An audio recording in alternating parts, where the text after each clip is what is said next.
Hi, my name is Baskar Ganapathysubramaniam from Iowa State University, and thank you for this opportunity for listening to my short talk. I'll be talking about plant phenotyping with limited annotation. Essentially, how do you extract features from large-scale field experiments using a reduced number of labeled data. So this is part of a larger effort that hopefully several other talks will touch on as part of DigiCrops that I lead. I'm the lead PI on USDA, NIFA, and NSF-funded AI Institute's grant called AI Institute for Resilient Agriculture. You can learn a lot more about our broader theme at ira.iastate.edu. So we are very enthusiastic about collaborations, so please feel free to reach out. So in this context, one of the key bottlenecks, if you will, is extracting out plant traits or plant phenotypes from large field experiments. Here's an example of this. This is done with, this is one of Pat Schnabel's large-scale multi-year field experiments where we're taking time-lapse photographs of maize over a growing season. There are about, over the 5 or 6 years that the data was collected, there are about 2,200 cameras with about 4.5 million images extracted.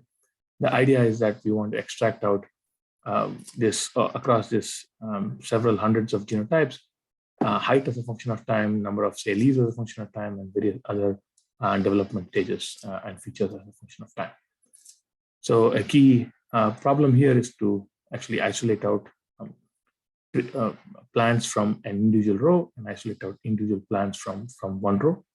And doing this in a field setting, getting labeled data in a field setting is incredibly difficult. And so the idea is that we rely on domain adaptation, essentially. So this has been very well used and deployed in a variety of other application areas, like, for instance, autonomous vehicles, autonomous driving, and so on. And so the idea is that we rely on artificially creating these annotated data sets for training our image segmentation models.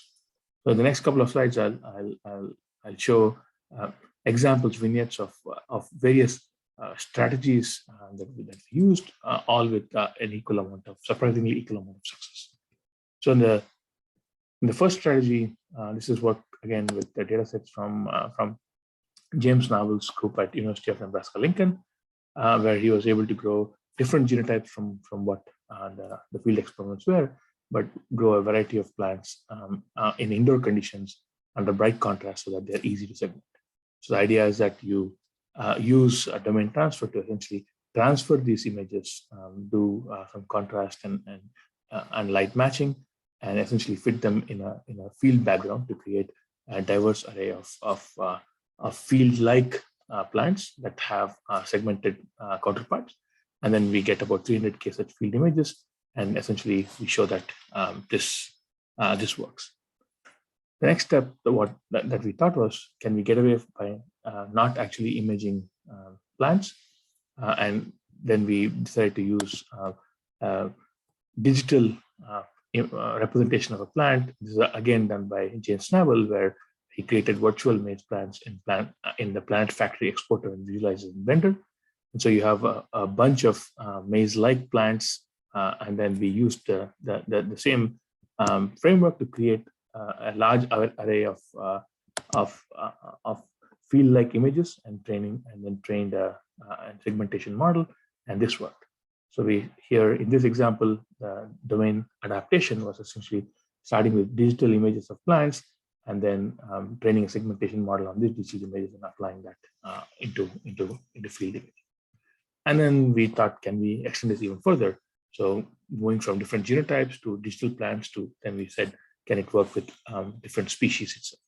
Right. So here again, there's a lot of indoor plants, indoor imaging of plants, phenotyping of plants of a completely different species here. This is sorghum. And so here we created, again, with domain transfer, we created a lot of, transferred these indoor images onto a field setting and artificially created a bunch of these data sets. And then we use these data sets to train a segmentation model, and then deployed the segmentation model for the real data set that we have. And even here it works. So this is a very interesting and surprising aspect of reusing data sets that have been of different species and then able to get reasonably good segmentation results. So we then are currently deploying this framework. Once we extracted out individual plants, then extracting out heights of these individual plants and getting the growth curves of these individual plants. So I think the key conclusions from this is that data annotation is going to be a major bottleneck for successful deployment of AI technologies, especially in agriculture. And so there are several approaches that are available that are worth exploring to mitigate these annotation challenges, but they have to be tailored for our agricultural applications. It's important primarily to create, curate, and share data sets for community grow, especially as the last example that I showed, where we use data sets, annotated data sets from sorghum to actually apply to maize. I thank you again for this opportunity to talk.